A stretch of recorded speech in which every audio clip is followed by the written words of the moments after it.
An investigation by the Department of Justice into a small Mississippi town has uncovered this term gets thrown around a lot, but yeah, an unimaginable amount of abuse that has been levied against the town's majority Black population. And wait until you see some of the things that the police have said there, some of the things that they've done, and how many of the people in that town have, I guess, gotten on the wrong side of a police department absolutely out of control. This is Lexington, Mississippi, by the way.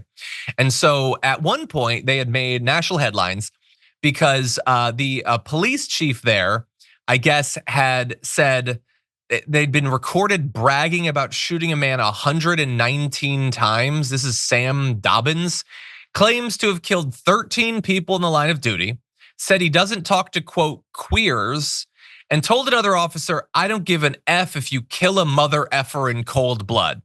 That's not just some random cop there. That's the leader of all of the cops, setting the standard, the one who's supposed to enforce the rules, the standard that others will live up to or perhaps down to. And so under the leadership of Chief Sam Dobbins, the DOJ found an increase in low-level arrests, specifically targeting Black Americans, that coincided with the appointment of that chief, who is obviously white. Under his leadership, the Lexington PD averaged an arrest rate more than 10 times the rest of the state per capita. Let's be very clear about that. Not 10 times what like a lib area is doing, 10 times what the rest of Mississippi is doing, okay? And so you don't expect necessarily much from police departments across a lot of the South, but they were exponentially worse than even others.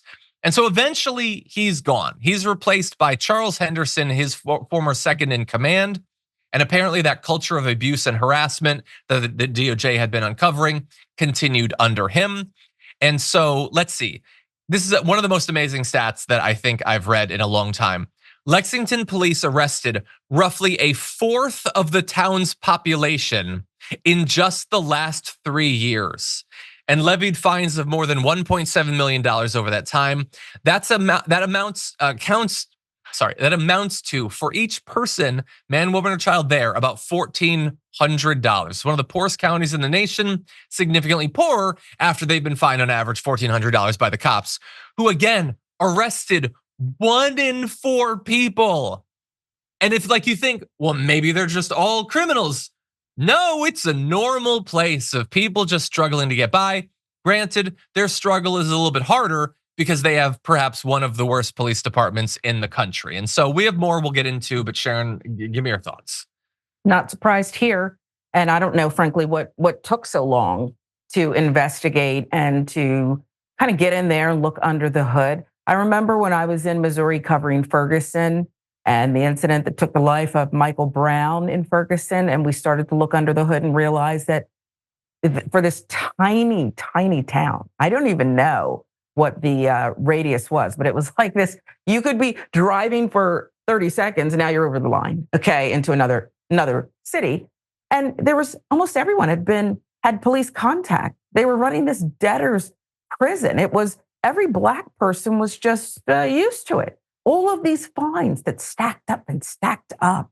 And it was racist. And it was to support the white police force here. Mississippi has such a strong, entrenched history that I cannot for the life of me understand what is taking so long here. It should move swiftly after all this time, not, just kind of, we'll see what's going on. We'll take some depositions, maybe, or we'll start by just asking people things and we won't even, they're not under oath or anything. It's sick. Stop the abuse, stop the trauma.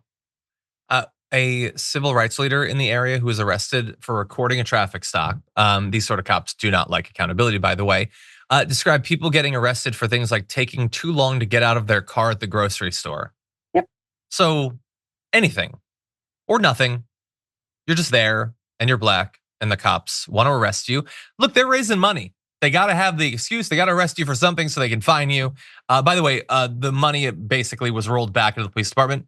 Between 2021 and 2023, just 2 years, their funding went up by about a third, by about $300,000. And what was that paying for?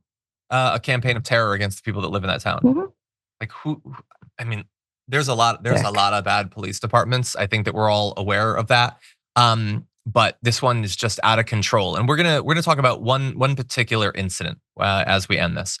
Officers pursued a black man accused of disturbing a business, which I guess is a crime, I suppose. I don't know if I've ever heard of it before, but they pursued him through a field using a taser on him 9 times.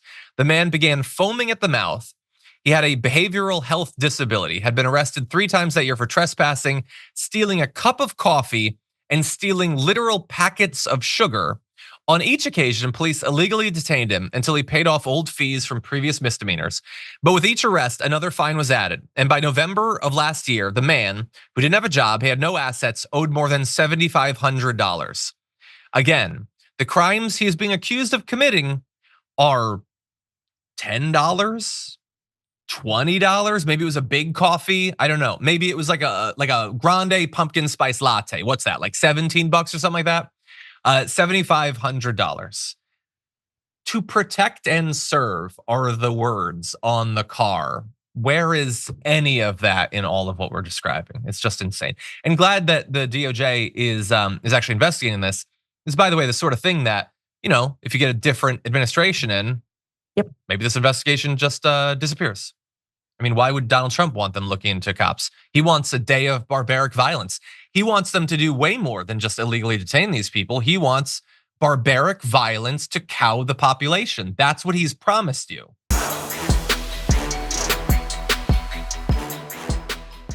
When you click the join button and become a tier 2 member, you get access to all of our weekly top 10 lists. What are you waiting for?